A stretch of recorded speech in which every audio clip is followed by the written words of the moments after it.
Hello, Marco. Hello, class. How's everyone doing? Let's see, who do we have? Jay and Matt.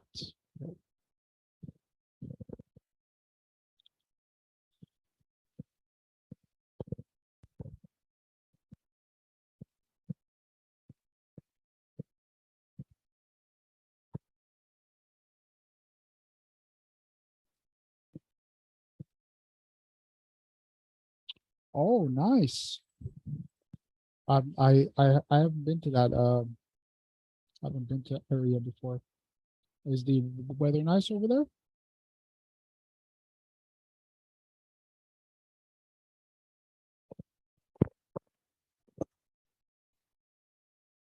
Oh, nice. Yeah, that's usually how it is when you leave California. You actually feel summer and fall and all that. Yeah, nice, nice.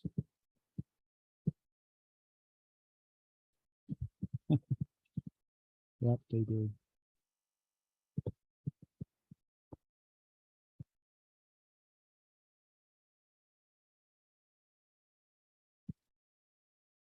Oh, congratulations. Congratulations, Marco.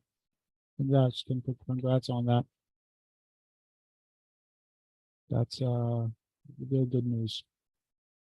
If you're getting married tomorrow, I don't know why you're on Zoom right now.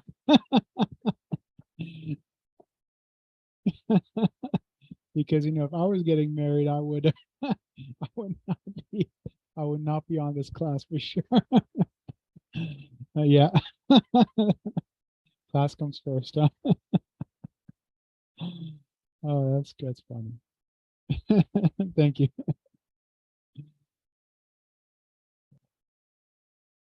Jocelyn. Hello, Jocelyn.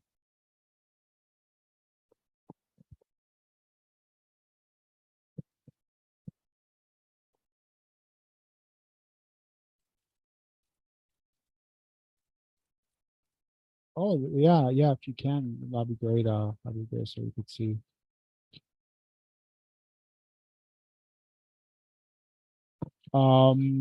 I'm assuming you're getting you're gonna get you're get married over there, right?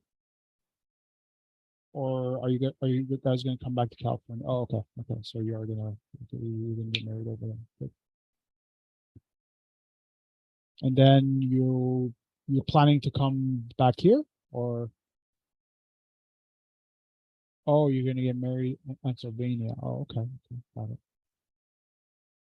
Oh, okay, okay, okay. Nice. So concert, getting married, all that stuff. That's nice. That's good.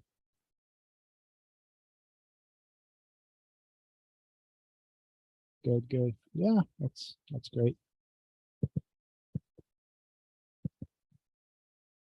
All right. Hope everyone is doing well. It's 6:04, so I think we can get started here. So before we get started with examples and all that, I just want to mention that the midterm exam is going to be assigned in next Wednesday, so you'll have 1 week to complete it. I have a study guide here for you, so please review this when you have a chance. And this just goes over some of the things that are going to be that you would expect to know for the exam. Um, Also, if you did not take the practice quiz that was, I think, available to you beginning in module 2, please go through this quiz as well. This will give you an idea of the kinds of questions that you would expect. Um, we will actually go over a little bit more about the exam next Wednesday as far as like what kind of questions are going to be, how much time you're going to have. I don't have that information with me right now, so I can't really go over that. But as far as where the information is going to come from, mainly from my uh, PowerPoint slides, as well as the as well as examples that I do in class. So those are the two places that the exam questions are going to be from. Okay, so oh, and also something I want to mention is that the exam will be open book. So open web, open book. You can view, anything you'd like, as long as you are doing the exam alone. And as well as once you begin the exam, you cannot stop it. So please make sure you have that. I think I give you hour and a half, if I'm not mistaken. I'm not really sure right now, but we'll go over that next week. But just remember that once you begin, there's no way to really stop it. So, anything else on the exam until next week? I think I covered pretty much what I wanted to. So I suggest when you do begin the exam, you have all the PowerPoint slides there. So in case you need to refer to something, you can go ahead and do that. So yeah, that's going to be that. And like I said, we'll go over a bit more about the exam next week. Okay. So before we get started on the topics for today, are there any questions on the labs or anything like that? Please let me if you have any questions. No questions? Okay. Okay. So let's get started here. Of course, I have my drawing pad with stuff on it, so I can't actually use it. Okay. It's a good place for storage. All right, so let me open up a whiteboard here. Okay, so again, I like to sort of go over what we're doing, because at times it's easy to sort of lose sight on what we're trying to do here. So again, in this class, we are building web applications, and specifically, we are building client-server web applications. So this isn't anything new. We went over this last week as well, but it's good to just see it each week to kind of get you up to speed. So we have the client, and we have the server, and we have the web that's in between. On the server, we use Node to create a web service.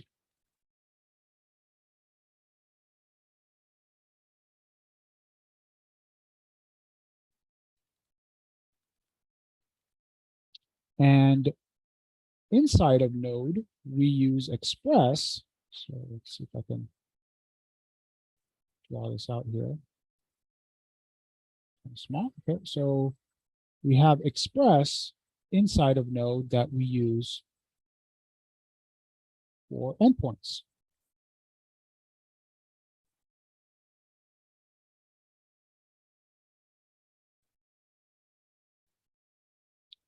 Okay, so let's say we have an endpoint here of, let's say, API/users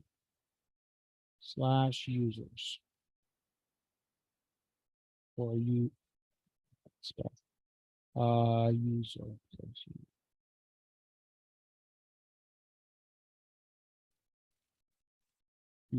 Okay, so we have this endpoint, and this enables the client, right, to consume these endpoints.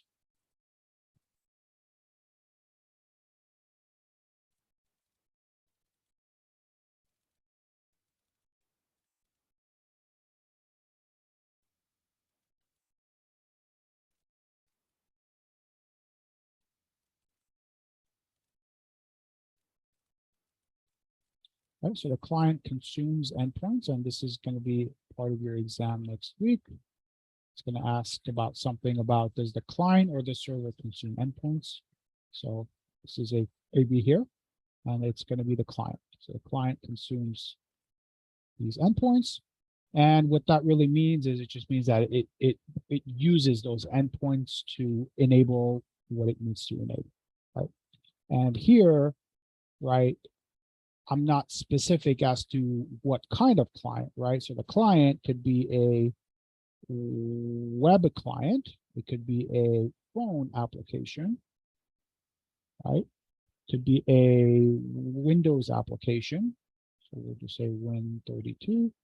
It could be a Mac OS application, right? It's not really important what the client is. This concept still applies. And what we have done so far is we have worked on the server, right? So we got to know what node is. And last week we got to work with Express. And what we did is we created our endpoints, right? We created these things, right, for the task application that we're gonna build. Okay. So what we're gonna do today is we are going to test these endpoints again. We did already go through them last week, but we're just going to go through that whole thing again. And then we're going to focus on the client, right? We're going to focus on the client, and we're going to build the client UI, the UX, that then takes advantage or then consumes these APIs, right? We'll use these APIs to build a task application. Okay. So that's what we're going to be doing today, is on the client. This is our main focus for today. All right, so now that we got that, we could go back to the screen share and go from there. Okay, so this is the Node application that we started last week. Remember what we did here is we created a public folder. We put the single page application, or we can call this the client. Really, this is the client application here. So we are using Node and Express to serve the client application, right, as well as endpoints. Okay, so we're using Express for two different things here, right? One is to, once the client connects to our web service, we want to send the client, right, the client application. In this case, it's a web application, so we could store it in index.html. And then once the client receives this index.html, it'll have all the script in there that's needed to communicate with our endpoints in Node, right? You might have the question, do you need to store this index.html in your Node application? And the answer is no. So you could store this index file in some other web server across the world, and you could use your Node server just for your endpoints, and it would still work. Okay, but it's, at least for this class and for web applications, it's convenient to store the single page application, the client, in Node itself. That way you don't need two different servers, one that just will host the index file, and then one for your endpoints. So in this case, it's all combined into one application, right? If we were developing a phone application, let's say, then we would not store the phone application in a Node because we can't serve that out, right? That needs to be built, right? That phone application needs to be built using tools and then deployed on the phone and all that. And then there'll just be that connection between the Node app, the client, or the phone application as the client to your Express application here. But in this particular case, we are building a web application and we can serve HTML files from Node. So it's very convenient. We can just put the index file right in Node itself and make Express serve the web app, the client application as well. Okay, and all that's going on with, we went over this one line here, right? We said app use express static, right? So we say if you get a request for something that's static, to look in the public folder, and this is the public folder here, right? So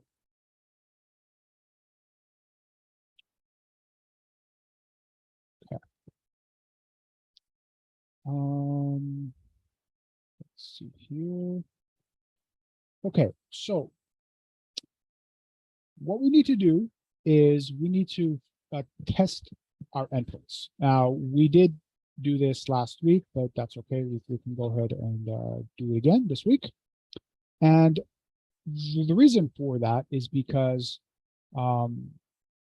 we need to make sure our endpoints work the way they should before we begin coding the client.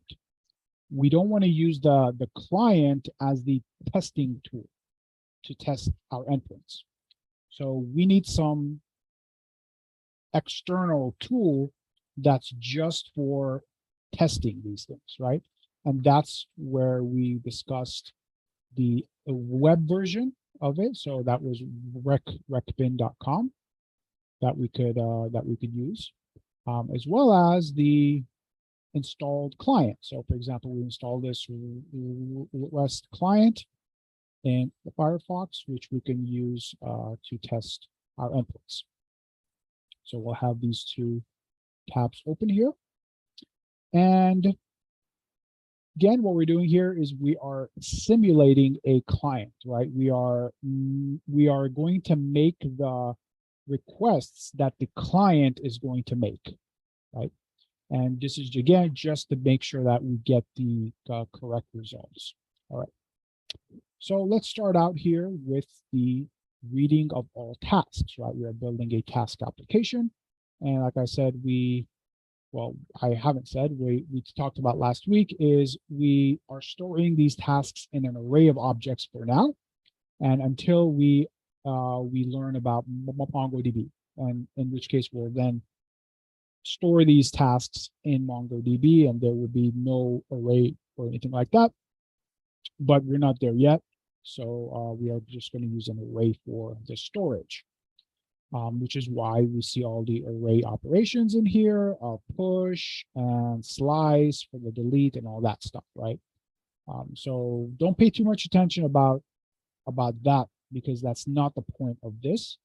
The point here is how to define your endpoints, right? How to define your endpoints, and how to return things from your endpoints, and how to read things from the request, right? For example, if we pass in an ID in the URL, right, we need to be able to read it.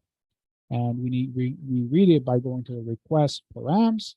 And in this case, we call that URL parameter ID. So we are reading it like that, right? And how to send a response. So we need to set the status, and we send the object to the client.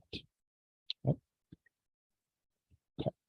So the 4 CRUD operations, right? The create, read, update, and delete are the 4 operations that any application will have at least one of these, and more than likely have all 4 of them. So again, if we're building an application to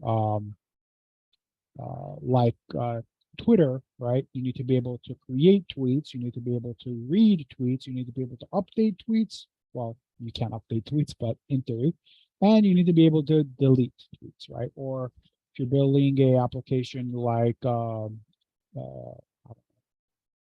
YouTube, you need to be able to upload or create a new YouTube video. You need to be able to read or retrieve a YouTube video. You need to be able to update a YouTube video, and you need to be able to delete a YouTube video, right?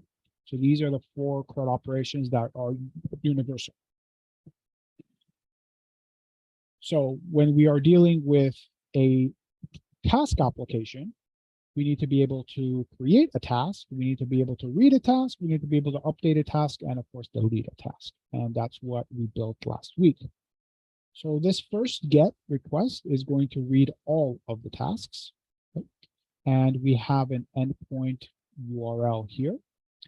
Let's click on run here and see how we would get our endpoint URL. So our endpoint URLs is going to consist of the web service URL, which is going to be this preview URL here, combined with the path that we have defined here. So if we wanted to get all tasks, we need to do a GET request to an endpoint that uses this preview URL combined with the endpoint path we have defined here. So let's go ahead and do that. I'm going to copy the preview URL and we'll use these 2 clients. First, we'll use this one here. So we will paste in that web service URL, and then we'll add the endpoint path here, right? So API / to-dos, right? That was the path. And we want to do a GET request because we want to retrieve all the to-do items.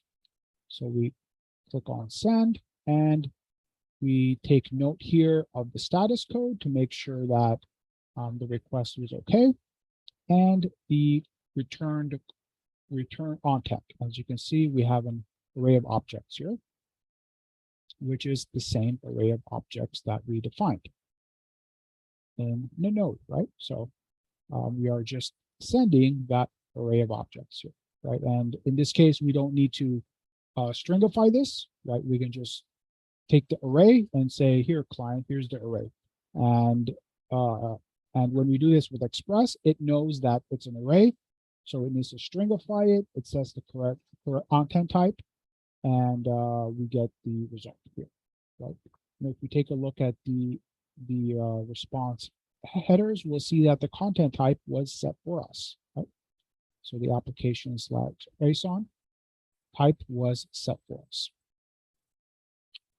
Okay, so that was the GET request. Now, if we wanted to do that same thing using this REST client, it'll be essentially the same thing. So we do a GET to our web service URL, API, users, to-dos, right? And we send it, and we take a look at the response, which is down below here. Take a look at the status code. We take a look at content type. We take a look at the response tab, and we see our array of objects here. And we can click on this preview tab to get a more user-friendly view of that object. Okay, so that was the GET all. So this endpoint is going to be used on the client to retrieve all the tasks that we have in the list. Okay, we also need to be able to retrieve a single task. And the way we do that is we define a endpoint URL that accepts an ID of a task, a unique ID of a task, right? So we accept that in the endpoint URL, which is right over here. And with this ID, we are then able to filter out this specific task from this array. That's what we're doing here, right? We're referring to the arrays. We're using the find function to find that specific task, depending on the ID here, right? And then it depends if this ID exists or not. Found item would be set to that task. We then check to make sure we've found an item. If we did find an item, then we send that item. If we did not find the item, we send a status of 404, and we send something like item does not exist. Okay, so let's give this endpoint a try. And for that, we would need IDs, right? So we have 2 already. We have ID 1 and ID 2. So we are still doing a GET request. So now all all we're going to do is just add a slash and an ID, right? In this case, we added the /2. So this should return a single object, right? This object, that's what we should get back. So let's click on send. And you see that we get back a single object, single task, and with an ID of 2, right? And let's see what happens if we send an ID that does not exist. So if we request for task 20, or ID 20 does not exist, so we should see a 404, not found, and we get item does not exist, right? We are, again, making sure that our endpoints work the way that we should, that it should. Okay, and again, let's do the same request using the REST client, and ID of 2, send, we get back a single object. Okay, so that was to retrieve a single task. Oh, we have a question from Roger. Can ID be text with space, Los Angeles?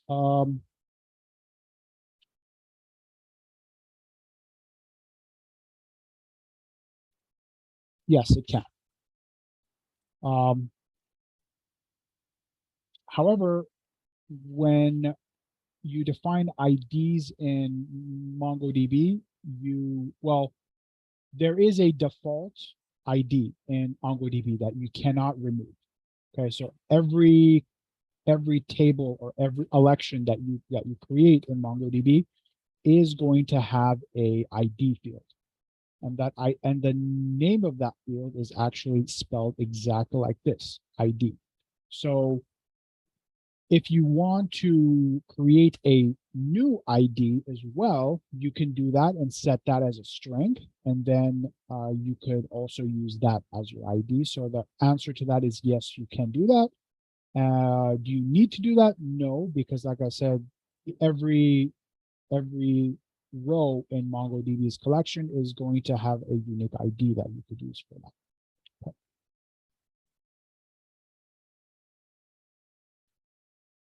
Is the search case sensitive? Which search? This search from the search on ID, or we are doing a search here, right? This is the only search that we're doing on the getting of the single task, right? We are searching based on the ID, and we are making sure that it's the same type at least, but case sensitive wise, yeah, I mean, if the ID was a string, then we need to take that into account. Yes. So since we're not dealing with strings when we do the search, we're not concerned about that. But if we were dealing with strings, let's assume that we had some task ID field or something like that, right? We had some task ID, then of course we would need to take case sensitivity into account. And if you want to ignore case, you could just do something like to lowercase to convert it to lowercase, and do the same thing here to lowercase. So you convert two sides of the equation to lowercase. That way you ignore case, right? So yes, you would need to do that if you wanted to ignore case. But again, that's up to you. That's up to the application and all that. So let's put this back to ID. And here we are just comparing a value type, right? So we don't need to, we aren't concerned about case. All right. Okay, so that was the endpoint to get a single task. So now let's go to the create, right? To create a new task. So let's work on that. So, well, not work on it. Let's test that. First of all, we need the correct endpoint. So the correct endpoint is API/todos. And something that I want to point out here is that these don't need to be the same. Now here I have them the same, and there is a loose convention out there that sort of says that these URLs, would be good if they remain the same. That way it makes building the client, a little bit simpler. But this doesn't have to be called API to-dos. You could call this, for example, API/create a task, and it would still work, right? So if we wanted to do this, we can. Just the problem with this is that we lose the ability to see what object this endpoint is for, right? Here you see that we put to-dos in all of the URLs. So just by looking at the URLs, we are dealing with task items. If you did something like this, it's not always clear, right?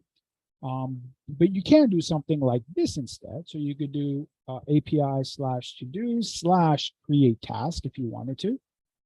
That's okay, because again, we have the to-dos in the URL. So again, what you're doing, and create task. It's pretty clear what create task will do.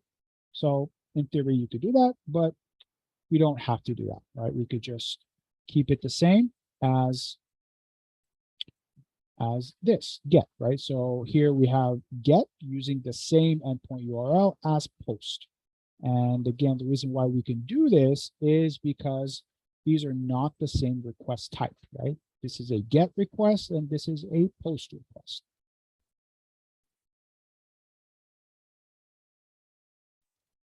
Okay, so let's go ahead and give this a try. So we wanted to create a new task, so we want to do a post. When we do a post, we need to send two things, right? First is the content type. The server needs to know what kind of content we are sending it, right? So to do that, we go, and at least in this tool here, we could do that by just setting the content type. There was a drop down, I remember, content, well, over here. So under content, we can set the content type by using this drop down list. So we are gonna send a applications that based on type here. So we put that, and item number 2 is the actual information that we want to send. In this case, it needs to be in this content type format, and it needs to, of course, conform to your application. Like if the kind of object we are, going to expect. So here we have an object that we defined in the to-dos array that has a field of task. So, and in the post, we are just going to add the object that that the client sends us right into the array, right? Well, we're going to set the ID for it first and then add it to the array. So we need to make sure the task field exists, right? So we need to do that. So task needs to be there, and we will put something here.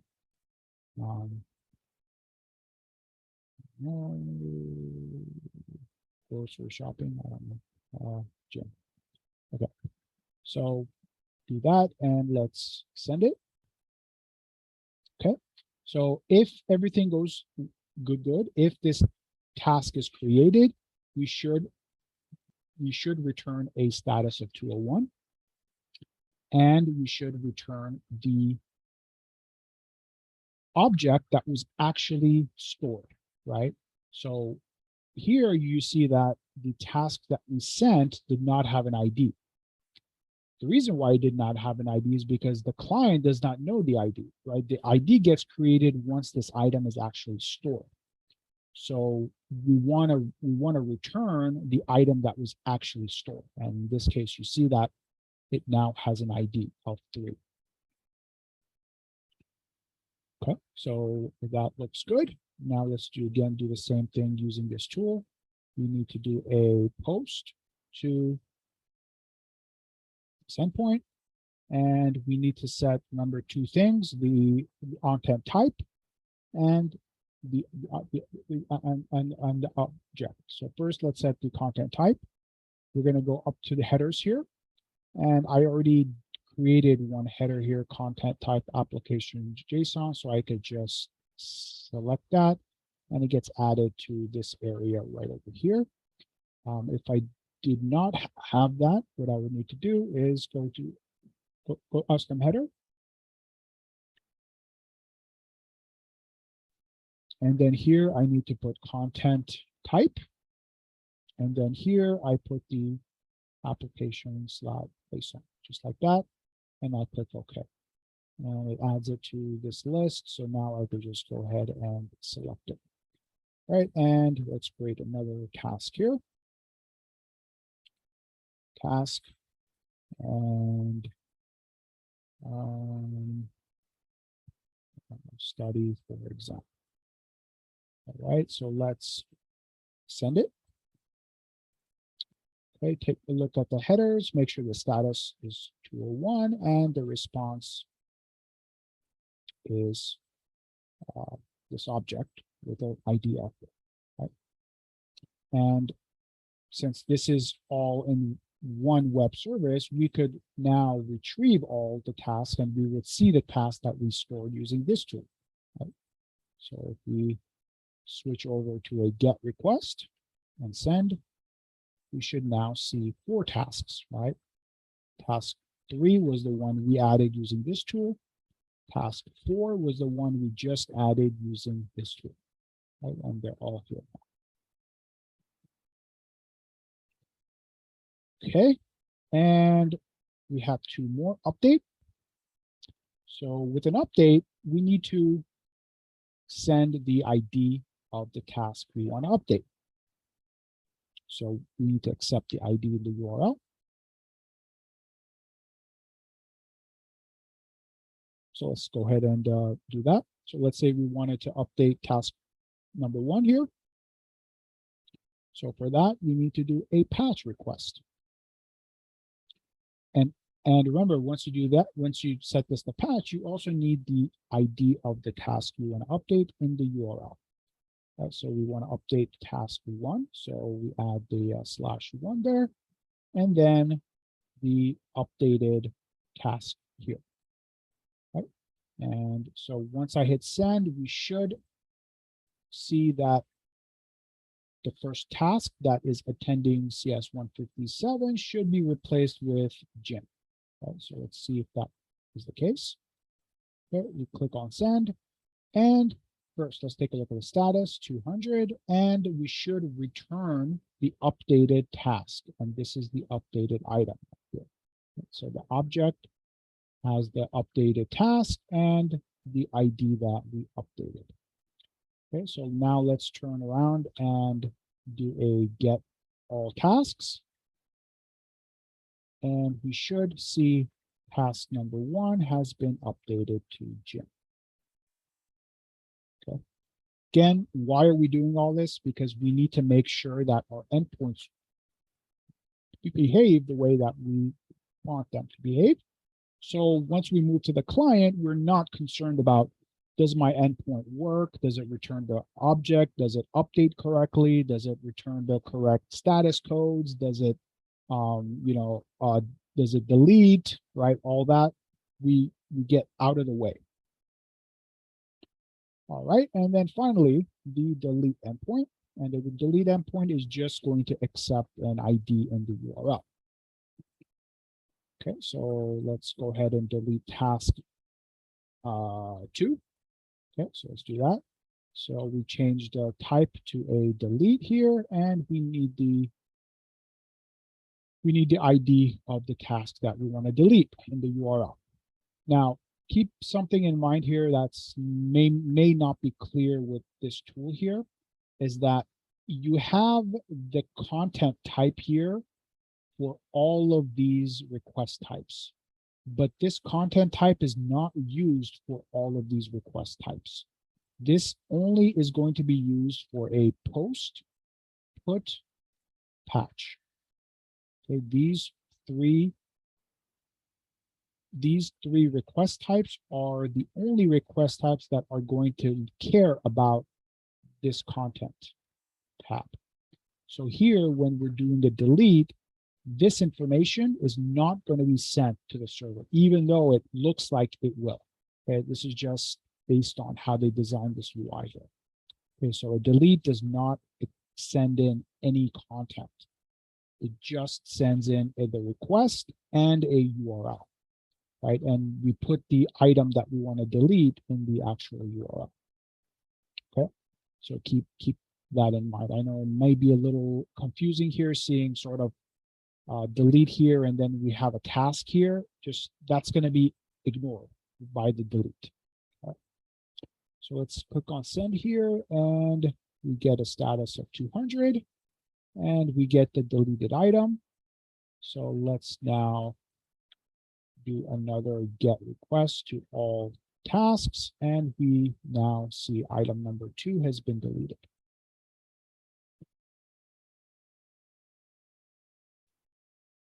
Okay, so we went through all of our CRUD operations, and they look okay.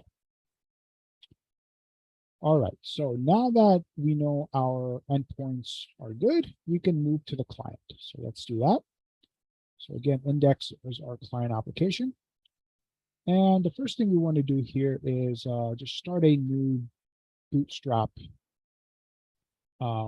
Use the Bootstrap template.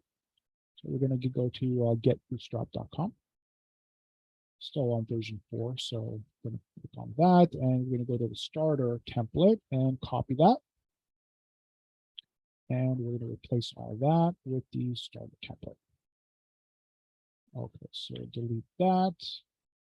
We are going to need the full version of jQuery because we're going to use it to do Ajax requests, and the jQuery Slim does not have Ajax in it. Okay, so if you just leave it like this and you try doing Ajax requests, it won't work. Okay, so we need the full version of jQuery, so I could just remove the Slim word from the file name, and I need a new SHA-384 if I want this to work, but I could just remove that and it'll ignore it. Okay, so this is going to ensure that I could use Ajax, do Ajax using the jQuery. Okay, so let's remove some of this stuff. Let's rename this title here to task app. What else here? Okay, let's go to the body and let's first draw it out, right? It's always good when you're building UI to sort of sketch it out, right? Kind of how you expect your app to look before you actually begin to design it in HTML. So we want our input here that is going to accept a task. We need an add button. Right? That's going to add the task. And the list of tasks, right, is going to be down below. Yep. So we're going to have a list of tasks, and we're going to have the task name be displayed here. So, for example, let me express.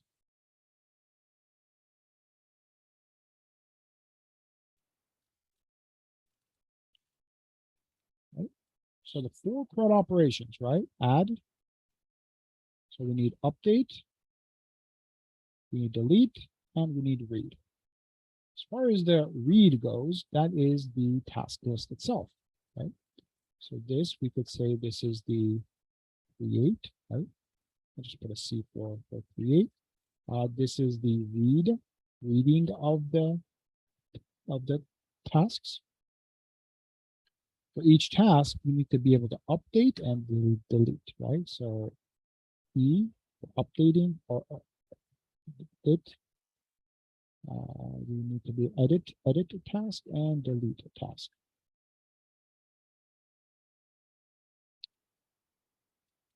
Right. So the add is going to do a what? It's going to do a post request to API / to do's, right? The displaying of the tasks, right? This list is going to do a get to API / to do's. This, to make an update or edit, is going to do a patch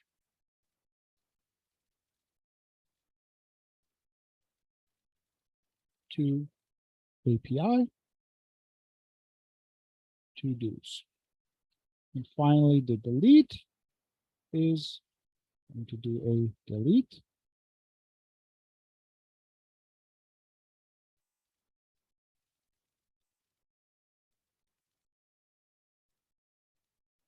to the same endpoint, right? Oh, I think actually something that I missed here. The patch is going to do a patch request to the endpoint with the ID of the request, right? We need to send the ID with a patch as well as a delete, right? So for this delete, it needs to have an ID. Okay, so what that means for us when we're building applications is that we need to store some state information. Because once we load this application, right, all communication with the server is going to end, right? And we're going to have this list in HTML. So when we click on edit or when we click on delete, we need a way to retrieve the ID of this specific task, right? Each one of these rows is going to have a unique ID. So we need to be able to retrieve that. So to be able to retrieve it, we need to store it, right? So we're going to come up with a way when we're displaying this list to store the ID in the list itself. So when we edit or delete, we then retrieve that ID so we can append it to the endpoint URL. Okay. Hopefully that makes sense. All right, so we have an idea now of what we want to do. So let's go ahead and start it. Okay, so let's start here with a container.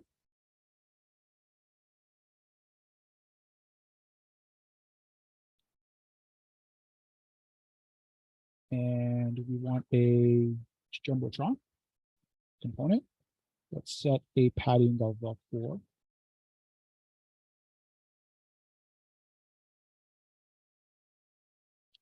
Okay, and let's create a form element that is going to hold our task input and our add button. So form row, so we could have these two form elements in one row.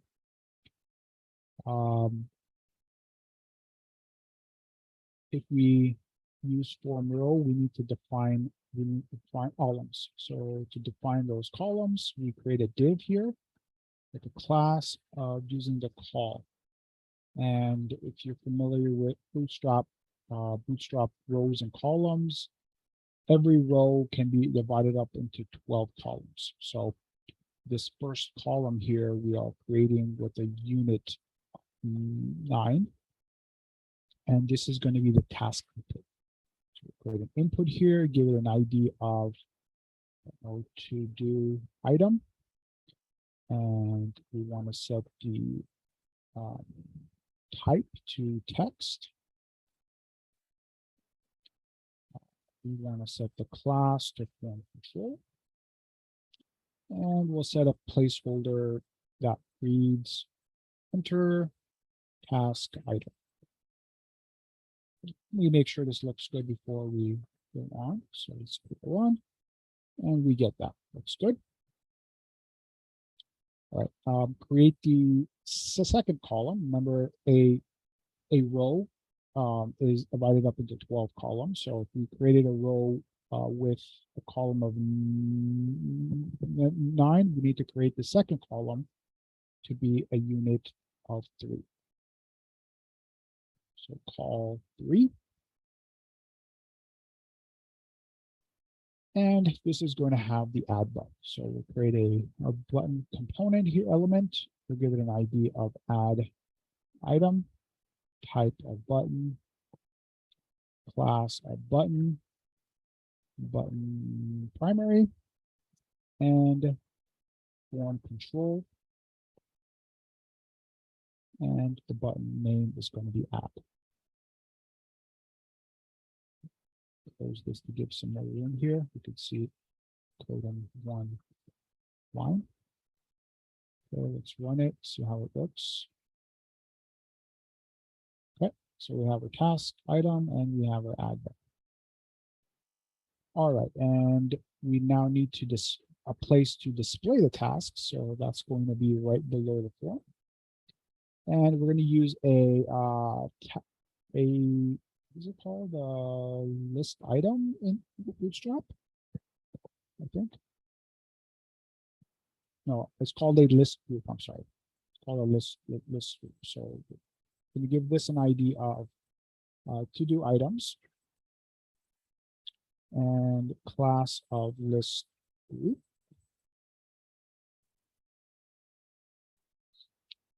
Okay. All right. So let's create a item in here for now, just to see how it will look. So we're going to create a list item here with a class of list group item. Close the list item. And our task is now going to be inside of here. So for example, let's say it's Learn Express. Okay, let's see how this looks. Okay, so this is the task here, Learn Express. Now we need the edit and the delete buttons, right? So let's create those. So we'll create a button here with the class button and the theme of the button. So let's make it red with button pager. And we want this button to be small, so we can apply the button. We can apply the class btn-sm to make a small button. And also we need to float this button. So float right, that will make sure the button is all the way to the right-hand side here. Okay, so this is going to be the delete button. And I will just copy and paste. I'll change this to edit button to primary, actually to success. Let's use that instead. Float right. I want to set a right margin and R2, and the button name is going to be edit here. All right, let's see how this looks. Okay, so we get something like this, right? So again, the idea is we add tasks, we can edit and delete them. Okay, so let's say, right, we have an event handler, which we will have an event handler, but in the event handler, right, so let's create a script tag here. We will have an event for the edit button and the delete button, right? So when the edit button is clicked or the delete button is clicked, we need to make a request to our endpoints, right? And you know that both edit and the delete are going to require the ID of the task that we want to either edit or delete. We will have an event handler for each one of these, right? If we click on the edit or the delete.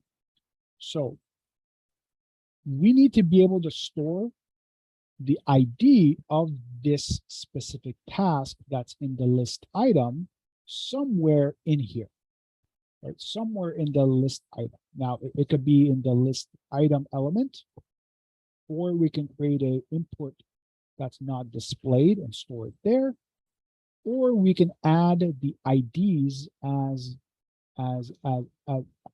HTML attributes to the buttons themselves. So when that event occurs, we can then read them, right?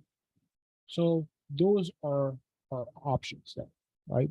But just keep in mind why we're doing this, right? Because again, we need the IDs of this task when we click these buttons, right? Edit for the delete. So the option I'm going to choose here is I'm going to create a custom attribute, and I'm going to name the custom attribute data-id. And let's just set it equal to 1 there. Okay. So as I make the request to our endpoints and I retrieve the array of objects, and I go to create these list items in code, what I need to make sure is this data ID is set to the ID of that specific task. Again, because when we handle the events for the delete or the edit, we can then go to the button's parent and read the data ID to retrieve the ID of that task.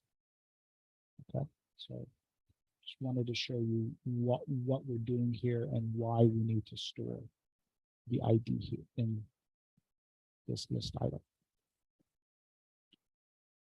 Okay.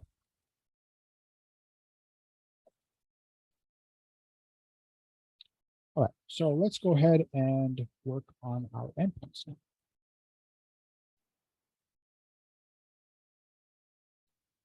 We're gonna comment this out. So since we don't want this to be displayed, this was just to show us how it'll look. So we will comment that out. Okay, so when the page loads, right? Well, not when the application loads, let's use that. When the application loads, we need to make a request to our get endpoint that retrieves all task items. That will give us an array of objects. We then loop through those objects, create the HTML components, and append them to the unordered list here. Right? That's going to be what happens when we load the application.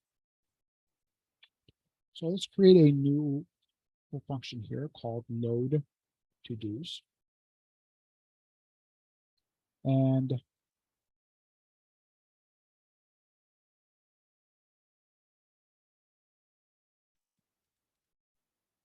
make a comment here. And I'm going to say how we're going to make these calls to our endpoints. So we have used so far in this class, we've used the get JSON, right? We use this right to retrieve JSON data from endpoints, right? That's what we use. There was also the simple get there that we can do, that this just does a get request, right? And does not care about what it's going to return, right? There's also a host here, which we haven't used in this class, but this just does a post request. However, there is no patch or delete. Okay, so these are convenience. These are here for convenience. All of these call internally the main AJAX function. So the main AJAX function is going to be, so the main, let's say, base AJAX function that all other jQuery AJAX functions use is the main AJAX function, which looks like this. Ajax, it's a Ajax function, and it takes an object. Okay. So this is the Ajax function we're going to be using to make our calls to our for thread operations, because this will allow us to do get, patch, delete, and post.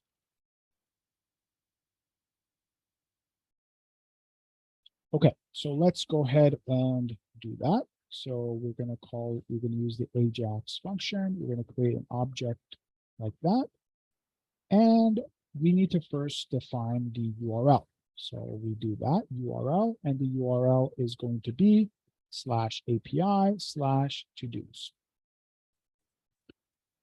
Now, something I want to point out here is that you'll see that I am just including the endpoint URL and not the entire URL. So the entire URL would look something like that.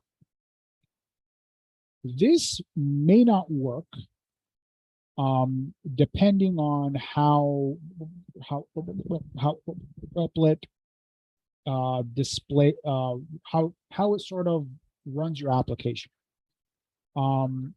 There's this concept of cross-origin resource sharing, CORS, which will block requests that come from that the client tries to make to a web service, depending on whether or not that web service allowed that client. Let me rephrase this.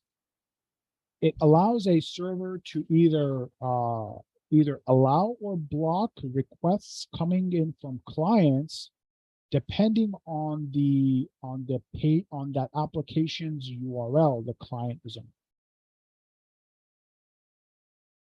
In this particular case, since we have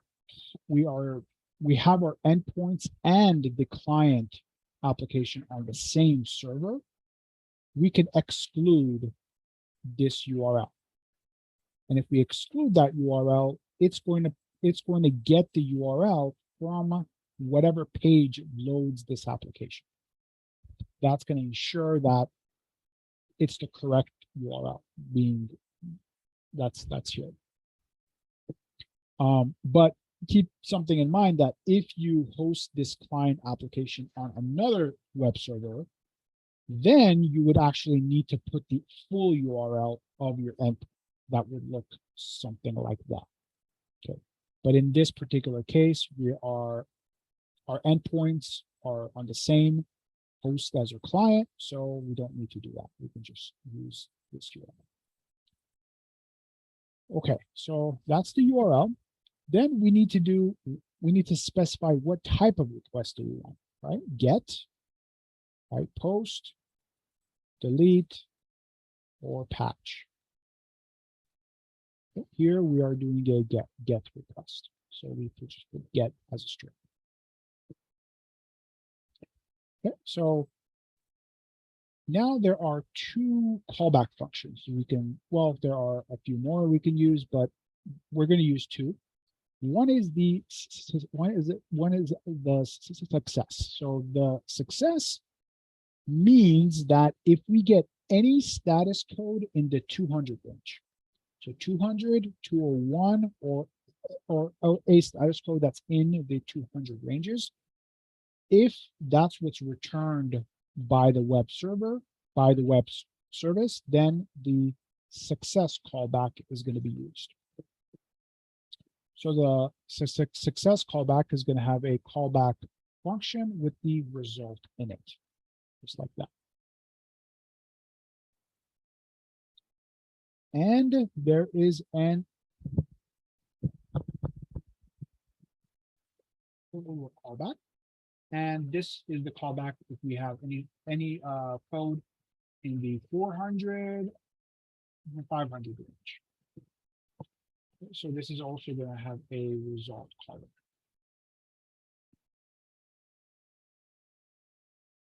So if our endpoint returns a or a 4, then this callback is going to be used.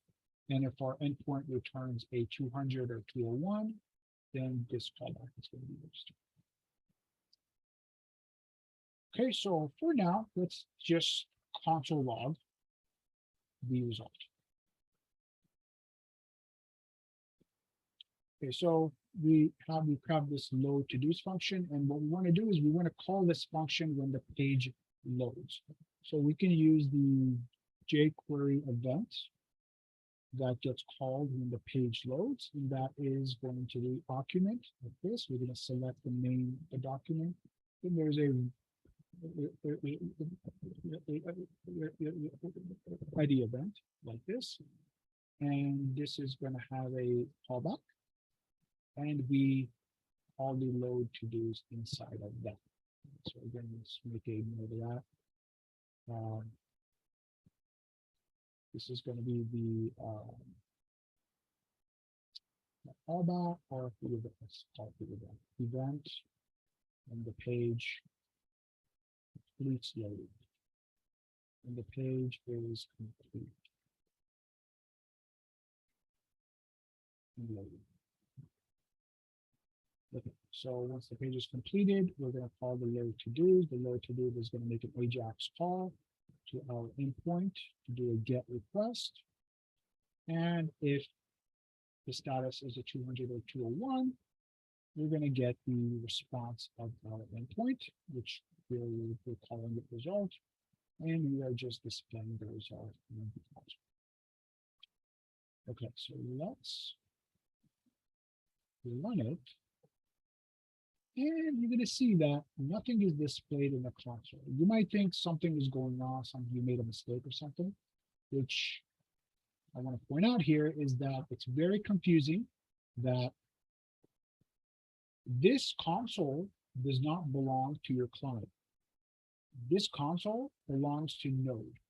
Why? Because we have a Node application here, right? Our application that we created here is not a HTML, CSS, JS application, it's a Node application. So this console is Node's console, not the client console. So if we console log, it's not going to be displayed in this console. So to debug this, we need to open it up in a new tab and view the console from that new tab. So keep that in mind if you do this console log and you don't see anything in the console, you might wonder why that's going on. Well, that's the main reason. All right, so let's open this up in a new tab. We're going to F12. We're going to take a look at the console, and we are going to see the ready is not a function. I made a mistake somewhere. Ready is not a function. Did I document dot ready? I have an extra parentheses here, so let me delete these parentheses. And then try that again. Refresh. And here it is. Don't pay attention to this get with this favorite icon here. This is just by default for all web requests. It's going to try to attempt to get this FAV icon ICO file to display in this area here, right? That's what we see when we go to, depending on the page, right? We can display icon, usually displayed somewhere here. But that's what that is. So that's not part of your application. So don't be concerned about that. Here is our array. We have an array here of objects.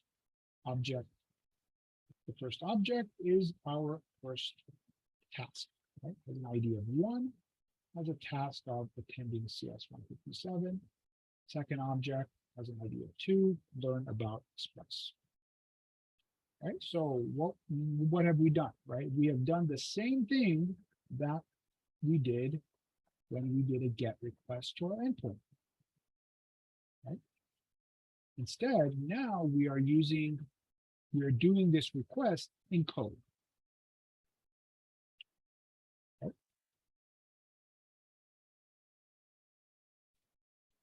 So we can actually show you where these what these correspond to, right? So the URL, right, corresponds to the URL here. The type of get corresponds to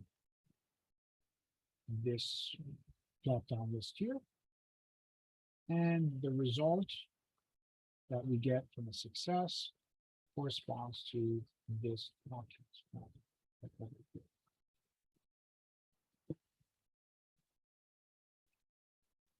Okay, so now that we know we are able to get our array of tasks, we can now build the HTML and display it.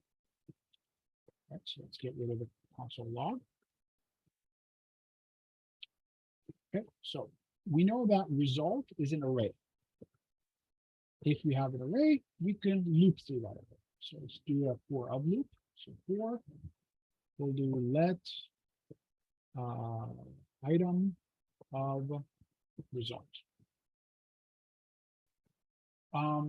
Something else to keep in mind, we don't need to call this result, and we don't need to call this item. In fact, I think what I'm going to do is I'm going to change this from result to tasks, because this makes a lot more sense. And so this is going to be a tasks array. So for let's call, instead of this item, let's call this task. Actually, it's not called this task because this is going to get, we might get confused.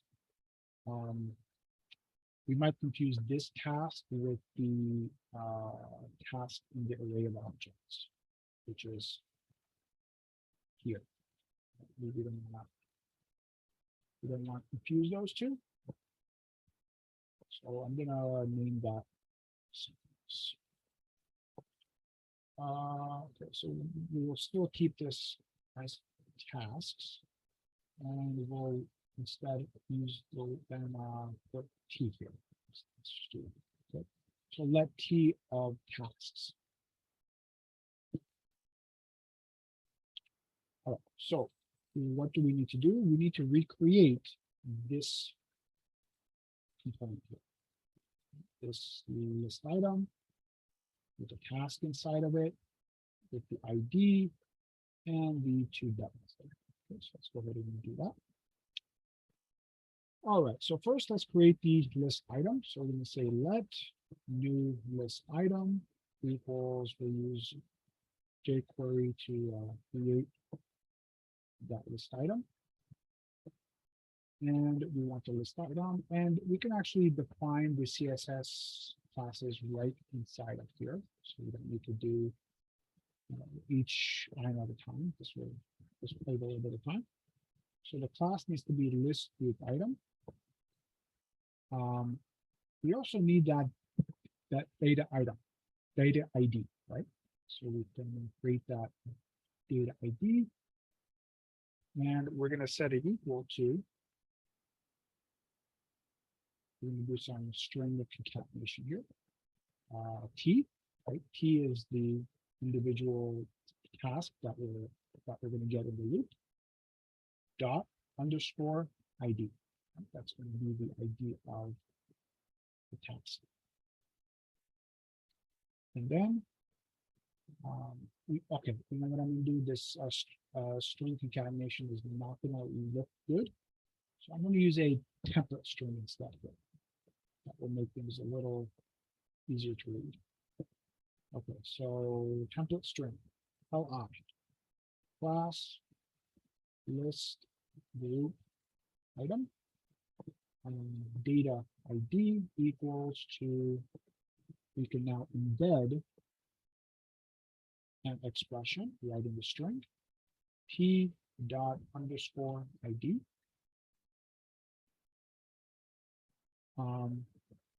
And then we put the actual task. So that's going to be, we're going to embed it, we're going to embed the task like this. So T dot task, and close the list item. So what we did here was we just created this list item here. We put the actual ID of that task, and we put the task and close the item. So we still haven't added the delete button, delete and the other things. I forgot the backslash. Thank you very much for that. Yes, you're right. Thank you. Okay. So now let's create the delete button. So we'll say let delete button delbtn equals, again, we'll use jQuery and another input string. And we need to create a button. We need to give it a class. So the same component that we created up there, right? Button pager, a small button, btn sn. And we also want to float right. And the button is going to have the name delete. And make sure I close the button out.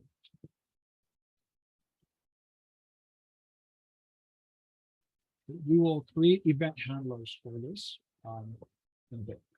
So we're not going to do that yet. And the edit button. So I'm just going to copy and paste for the edit. So that's your edit btn. And these are pretty much going to be the same except for the theme. So we'll make it a green button for the edit and change the name to edit. All right, so the only thing remaining is we need to add these buttons to this list item and then append the list item to the DOM. So let's go ahead and first add the delete button to the list item. So we will refer to the new list item dot append and the delbtn, and then append the button append edit btn. And finally, we need to append the list item to the DOM. And we know we need to append it to this unordered list here, and it has an ID of to-do items. So make the capital. So let's do that. We're going to refer to that element, to-do items. We are going to append the new list item. And something else that we should do here is before we display these to-do items, we want to remove what's in that unordered list. So let's go ahead and put that code right above the Ajax call. And it's pretty simple.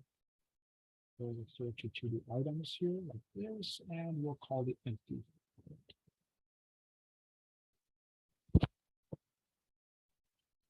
All right, so let's refresh. And look at that. So you see our two tasks that are coming from our node application. So if, for example, okay, so there's a few things that I want to go over before I move on here. One is that we can go back and forth from our client to these API tools. What I mean by that is, let's say we want to add another task, but we don't have the code yet in the client to add a new task. We can go to our API tool. We'll do a post request. Let's add the task of Jim. Make sure we got a tier 1. Come back to our client and then refresh. And we see. So we're not done using the API tools per se, right? We might still go back to them if we want to, if we haven't created the code for a delete and we want to be able to delete a task, we can always use the API tools to do that. Okay, something else that I want to point out. Let's open this up in a new tab and let's inspect the HTML. So we're going to right click on one of these tasks and we're going to inspect. And we want to make sure the data ID has the IDs of the task. And as you can see here, this first task has the data ID set to 1. This has the data ID set to 2. This has the data ID set to 3. And the reason why we need that is because when we create the event handlers for the edit and the delete, we're going to go to the edit or delete button's parent, which is going to give us the list item, and then we can read the data ID, right, to get the ID of that specific task that we want to edit and delete. All right, I think we are good to go on the get. Okay. So let's go to the delete now. Oh, we got this other callback here. So if we get an error, all we're going to do for now, we're just going to alert result dot response text. So this response text is going to be any plain text that we send back from our edit.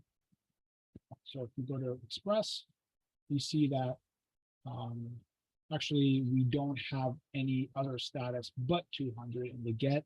So in this case, it's not going to be ever be used. But in this case, for example, we do return a 404, and this is the response text.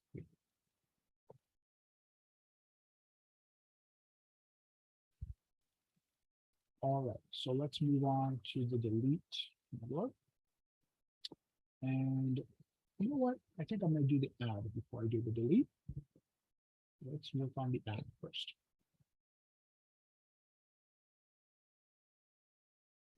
Okay, so we need to create an event handler for the add button. Right? So let's some comments here. Ajax call to add a task. Right, so jQuery, we're going to refer to the element add item. Click anonymous function.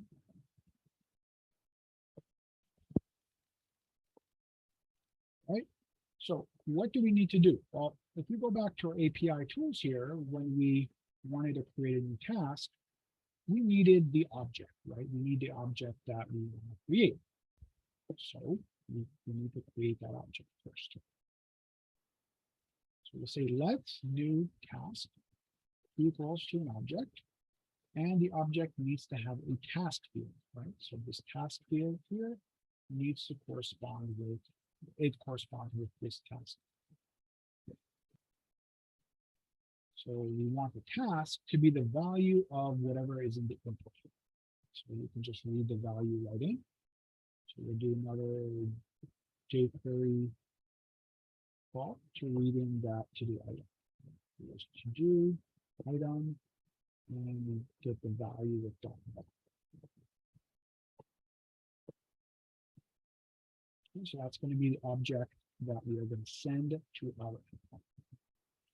All right, now we want to do the Ajax call. So Ajax URL. URL is going to be the same. API to-dos. The type is going to be a post request. Now, remember, with a post or a patch, we needed a few things, right? One, we needed the content type and the actual content type and content. So first, let's set the content type. Content type application / basic. Then the actual content, and that's going to be called data.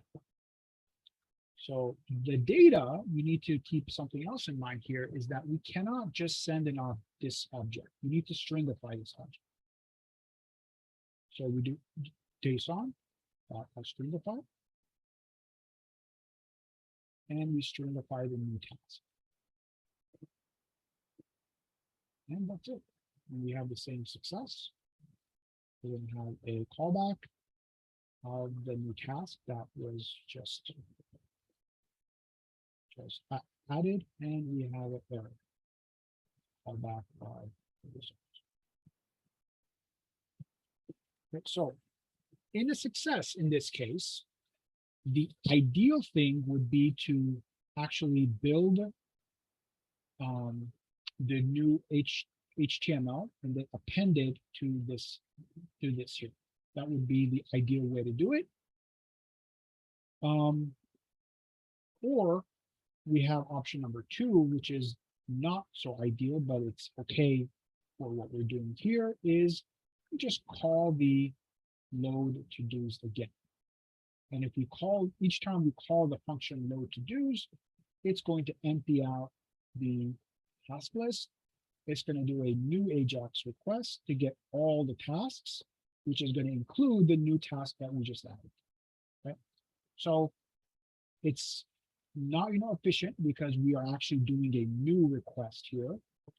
But I don't want to create the same code here for this part. So I'm just going to call the function load to dos. And if we have an error, we're going to alert resolve response text. Okay, so this AJAX request, right, is doing the same thing we did with our tool here, right? Input URL, post, content type, and the actual object. Right, so let's refresh. And we'll just put test with our node. And as you can see, we got a test. The test 2, we got test 2.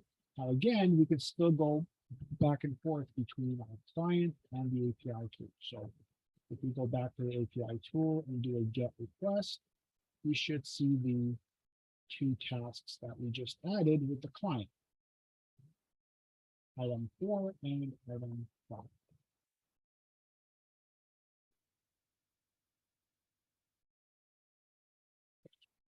Okay, so that is the second CRUD operation. So we have 2 more CRUD operations to go. One is the edit and one is the delete. Right?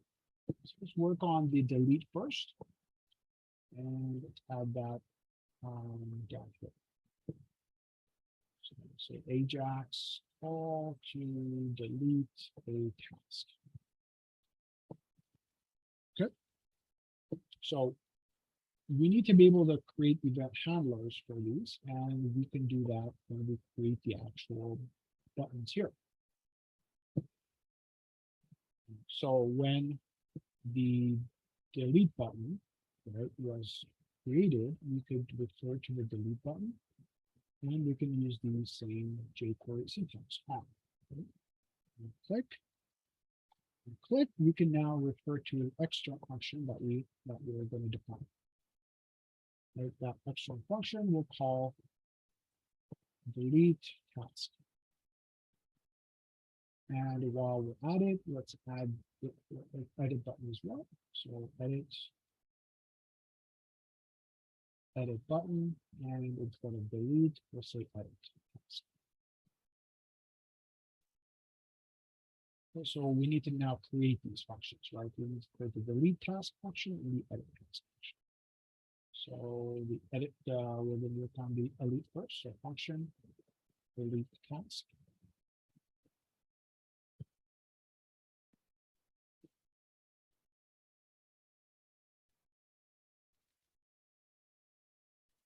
All right. So remember, we store the ID of the task in the list item, right? So if we click on a delete button, right, we can retrieve the button that was clicked in this delete task function. So we can refer to it with jQuery using this, right? So this in jQuery is going to be the button that was clicked. So if we refer to the button that was clicked and we move to its parent element,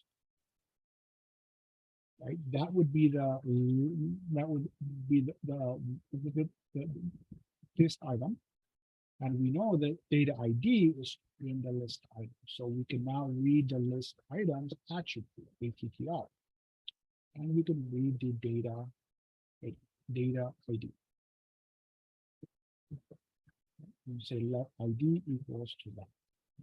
So this will retrieve the ID of the task we want to do.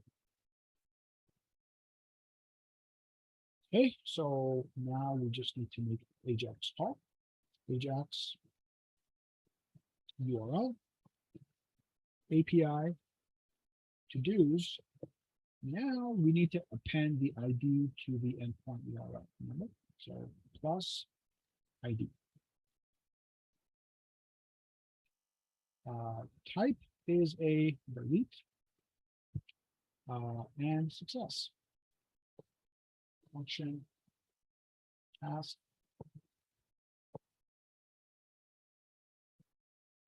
error result. Yeah, error. Let's alert out the result response text. And if we have a successful result, again, the ideal thing would be here is to read in these list items and locate the one that has the ID that was just removed. And this is a great example of actually why it's so good to actually return the item that was removed, because we can read its ID from the task, right? So this task is going to have the actual ID of the task that was removed. So we could loop through, for example, these list items, compare the ID that's in this task to that list item. If they're the same, then remove it from the DOM.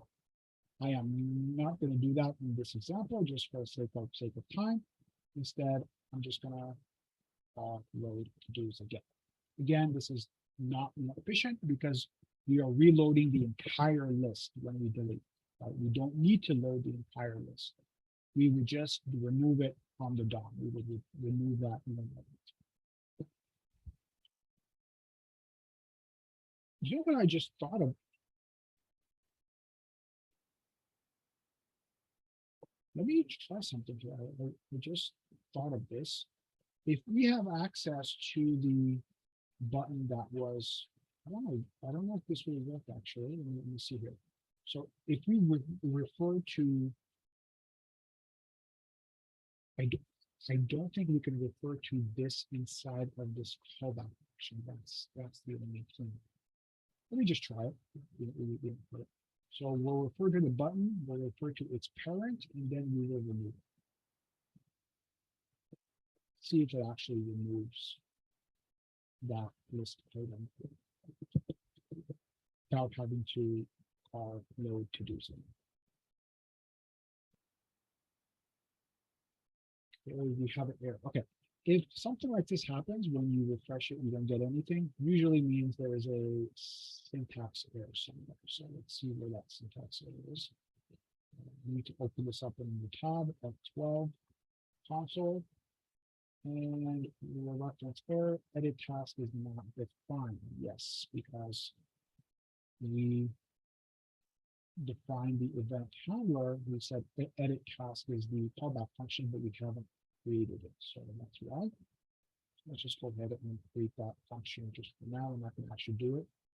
Ajax call to edit a task, and that is edit function, edit task. And we'll just leave it empty. Okay, refresh. Hopefully we get it. All right, let's see if we delete test. No. So it got deleted. The reason why and it got deleted is because if I refresh it, test is gone, but it wasn't removed from the actual DOM. So it means that this is not doing what I actually I kind of knew it wouldn't work. What if we do something like this? So we do let parent equal to this dot parent, and then here we'll do parent dot remove.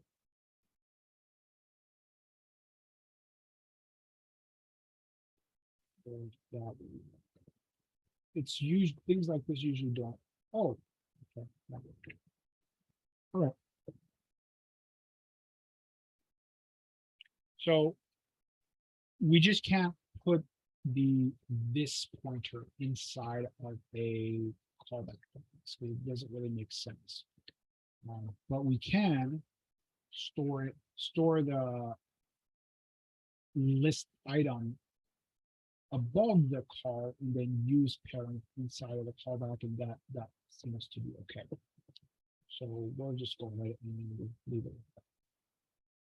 Okay, so as you can see, we can now click on delete when it gets removed.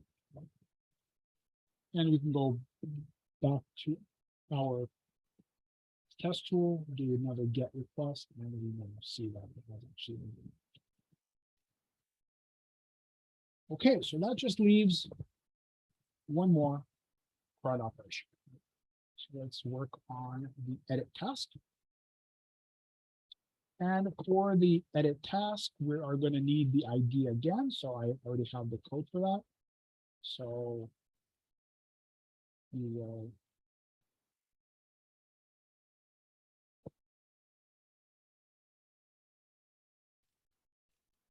grab the ID there. And what we need to do now is we need to ask the user what they want to change it to, right?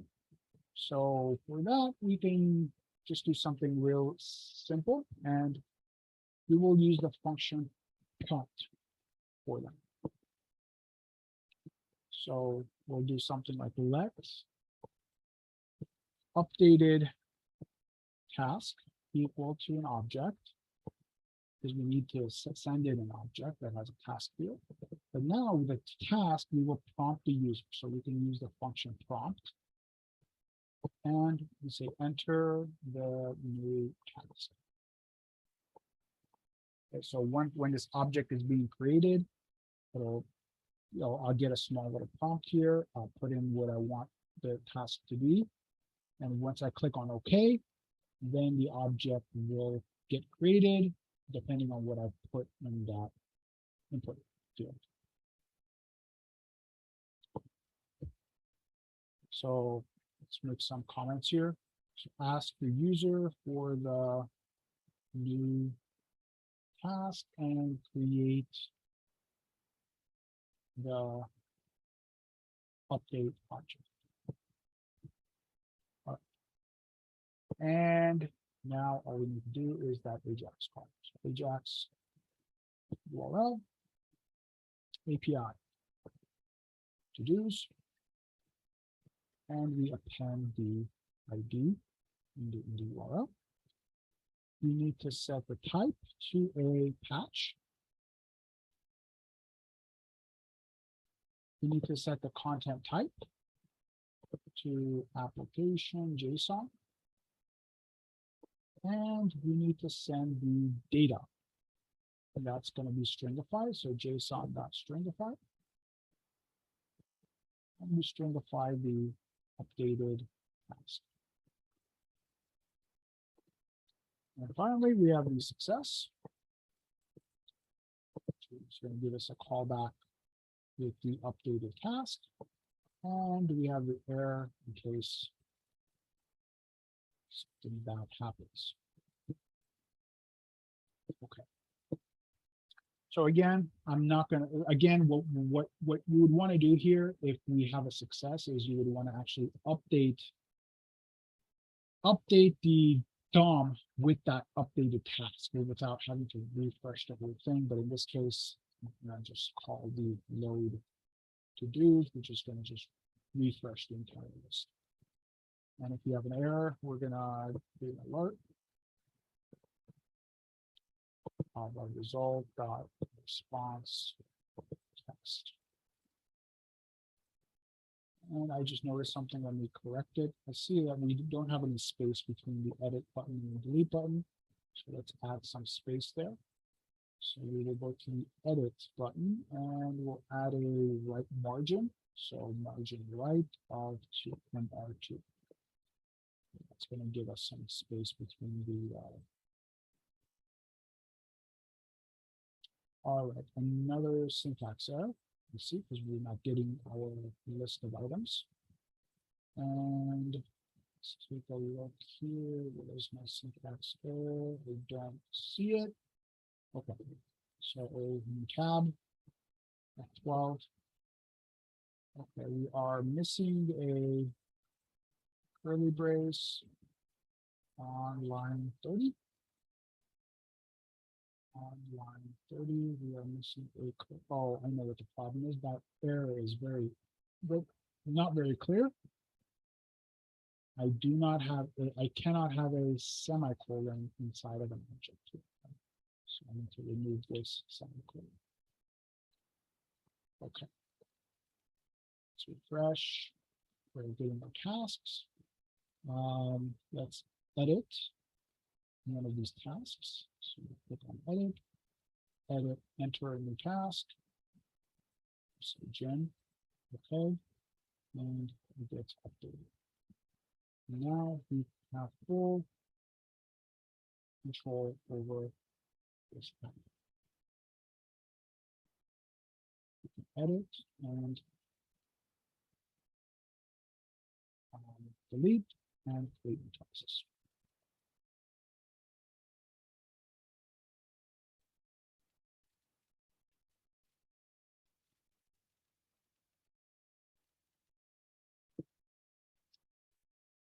Okay, any questions? Anything you're confused about? Not clear?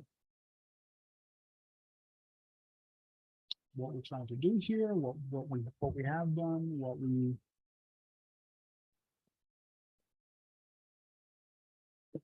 are attempting to do?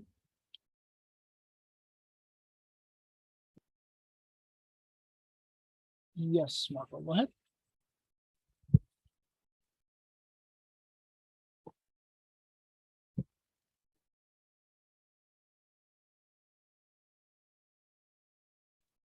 Do they each need a separate event handler? I would create a separate event handler for each. You could have one event handler and then do if statement, read the button text. If the button text is delete, then do the delete Ajax. If the button text is edit, the edit Ajax. That's completely up to you. But I would just create a separate event handler for each one. Yeah. So yeah, I mean, you could do that. So Marco's question was, can these callback functions for the edit and the delete be the same? And I said the answer is yes. And if you have them the same, then you need a way to distinguish which button it is that you click, whether the edit button you clicked or the delete button you clicked. And for that, you could do something like if this dot text is equal to delete, right? Then you know the delete button is clicked. Okay, but this kind of code is not really good. You know, you don't want to combine two very distinct operations into one callback function. It's just something you might do. Okay. Any other questions?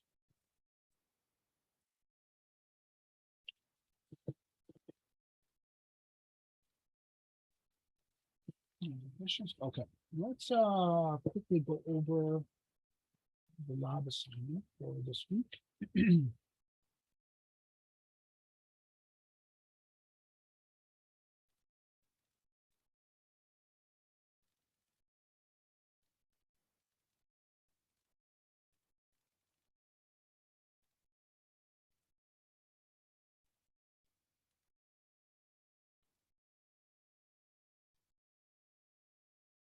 It's not loading.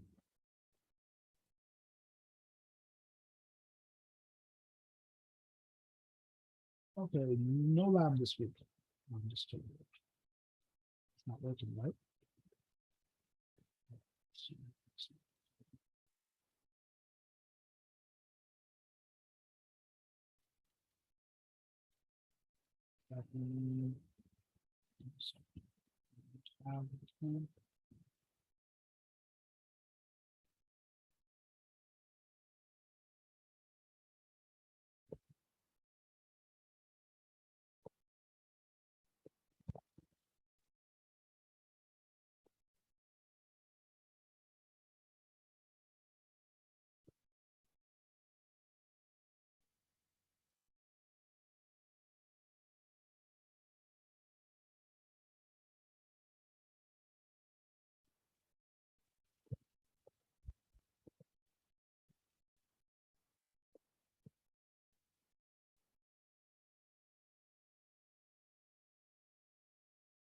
not loading.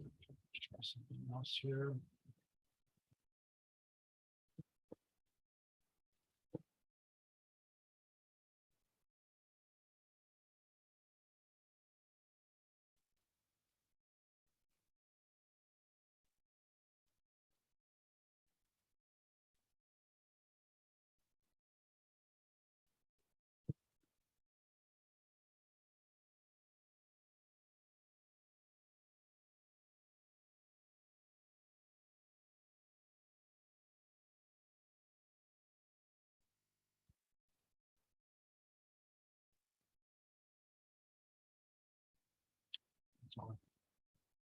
Can't get it to load.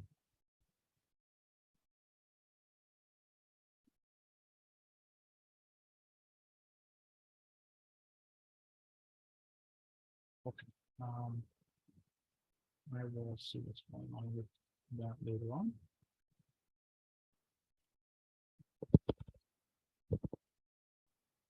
It's not loading for some reason.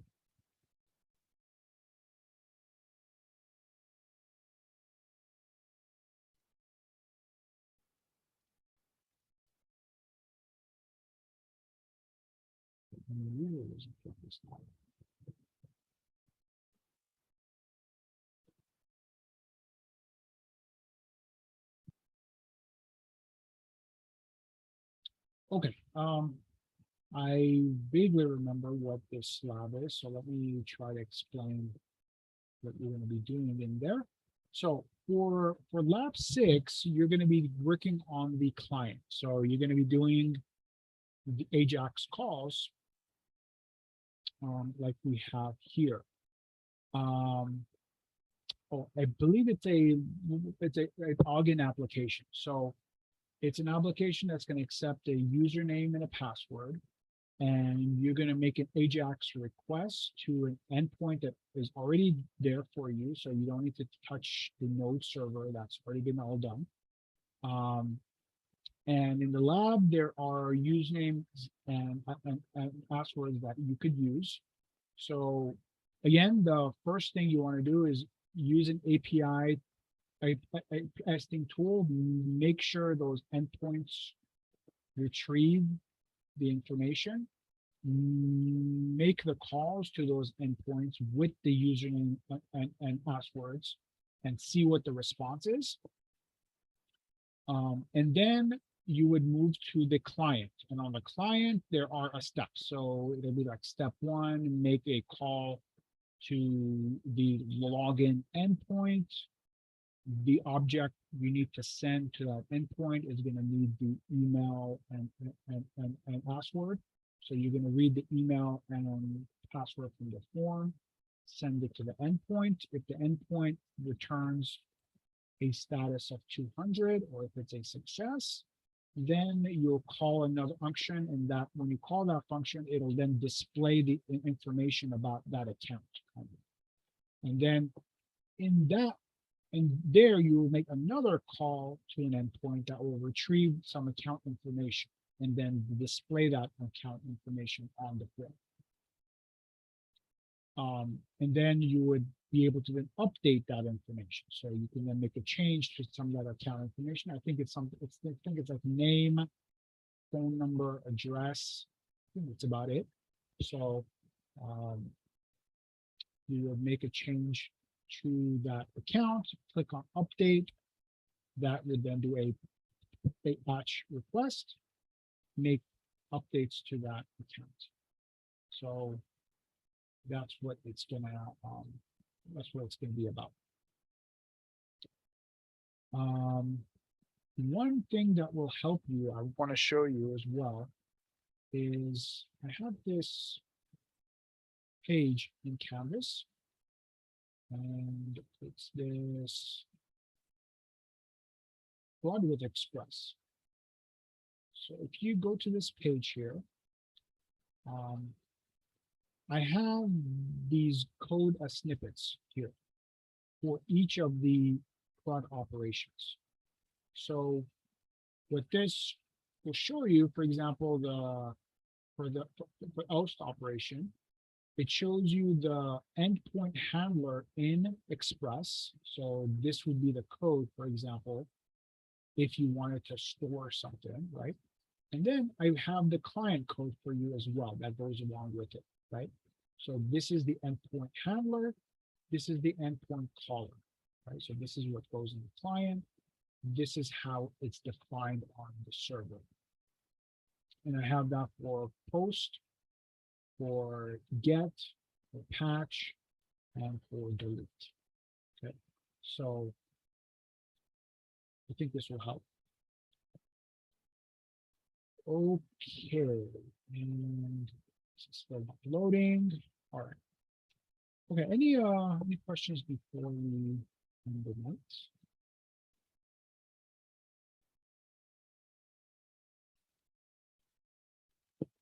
All right. All right, everyone. Hope you have a great week, and please let me know if you do have any questions. We'll be back next Wednesday. What we're going to do next week, I should point out, is we're gonna learn about web sockets. So we're going to actually build a L-time chat application, and then since we're going to be in this class, we'll be able to then load the chat application. Each of you will be able to load the chat application, and we'll actually test it like that, right? So so I think it's going to be fun. All right. If there is nothing else, thank you. Thank you for that. That's that. I hope you have a great week as well. And see you next week.